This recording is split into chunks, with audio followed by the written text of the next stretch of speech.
মাঠের পারফরমেন্সের বাইরেও ফুটবলে রয়েছে এক বিচিত্র জগৎ, অন্ধবিশ্বাসের জগৎ।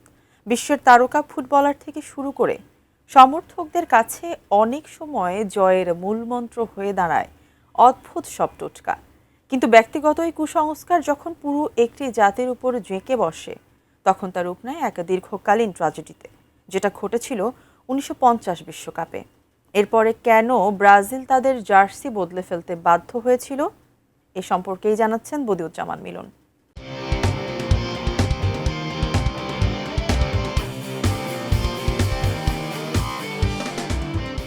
ফুটবলে মাঠের লড়াইয়ে প্রতিটি সেকেন্ড মেপে ঠিক করা হয় রণকৌশল, কিন্তু মাঠের বাইরে রয়েছে আরেকটি জগৎ, যেখানে বিচিত্র সব অভ্যাস, অদ্ভুত আচরণ ও গভীর ব্যক্তিগত বিশ্বাসই শেষ কথা। সাধারণ দর্শকদের চোখে যা হাস্যকর বা পাগলামি মনে হতে পারে, কিন্তু ফুটবলার কিংবা পাড় ভক্তদের কাছে সেটি অনেক সময় জয়ের টোটকা। ফুটবলের সৌন্দর্য তত্ত্বে কুসংস্কার তাই এক অবিচ্ছেদ্য অংশ হয়ে মিশে আছে। বিশ্বকাপের মতো বড় মঞ্চেও কুসংস্কারের এসব বিশ্বাস বা অভ্যাস আরও ডালপালা মেলে। মাঠের অনিশ্চয়তাকে নিজের মতো করে পরিচালনা করতে ফুটবলাররা ভিন্ন ভিন্ন সংস্কৃতি ও দেশ থেকে নিজেদের সঙ্গে করে নিয়ে আসেন বিচিত্র সব আচার। এসব কারণে বিশ্বকাপ হয়ে ওঠে আরও বেশি রহস্যময় ও আকর্ষণীয়। আমি বুঝি নির্মাণের শিল্প, সালাম স্টিল বোঝে ডিউরেবিলিটি। সালাম স্টিল, মোস্ট ডিউরেবল স্টিল। বিশ্বকাপের ইতিহাসের এমন শিহরণ জাগানো কুসংস্কারের গল্পের একটি ব্রাজিলের সাদা জার্সির গল্প। 1950 সালের বিশ্বকাপের সেই অভিশপ্ত সাদা জার্সির গল্প ফুটবল ইতিহাসের অন্যতম ট্র্যাজিক এবং রোমাঞ্চকর অধ্যায়। মারাকানাজ্জোর স্বপ্নভঙ্গের সেই ঘটনা ঘটে 1950 সালে। স্বাগতিক ব্রাজিল ফাইনাল রাউন্ডে উরুগুয়ের বিপক্ষে ড্র করলেই চ্যাম্পিয়ন, কিন্তু সেই অলিখিত ফাইনালে রিও ডি জেনেইরোর মারাকানা স্টেডিয়ামে 2 লাখ দর্শকের সামনে 2-1 গোলে হেরে যায় ব্রাজিল। এই হার পুরো জাতিকে স্তব্ধ করে দিয়েছিল, এমনকি কেউ কেউ স্টেডিয়াম থেকে লাফ দিয়ে আত্মহত্যাও করেছিলেন। ইতিহাসে এই ঘটনাকে মারাকানাজ্জো বা মারাকানা ট্র্যাজেডি বলা হয়।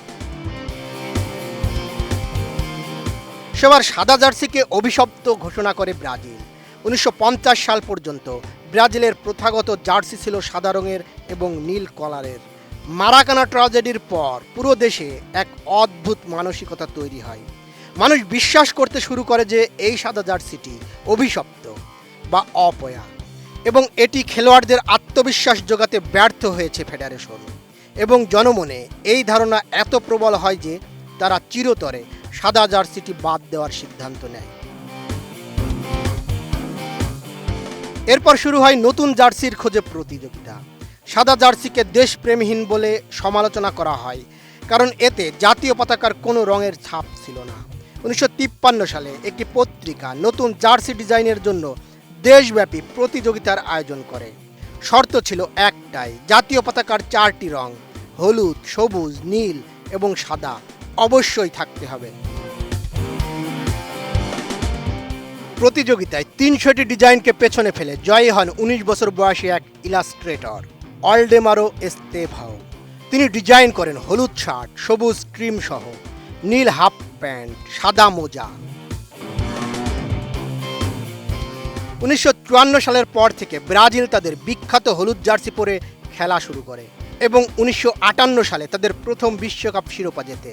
দীর্ঘদিন পর 2019 সালে কোপা আমেরিকার উদ্বোধনী ম্যাচে 69 বছর পর আবার সেই সাদা জার্সি ফিরিয়ে আনে ব্রাজিল, যেখানে তারা বলিভিয়াকে 3-0 গোলে হারায়।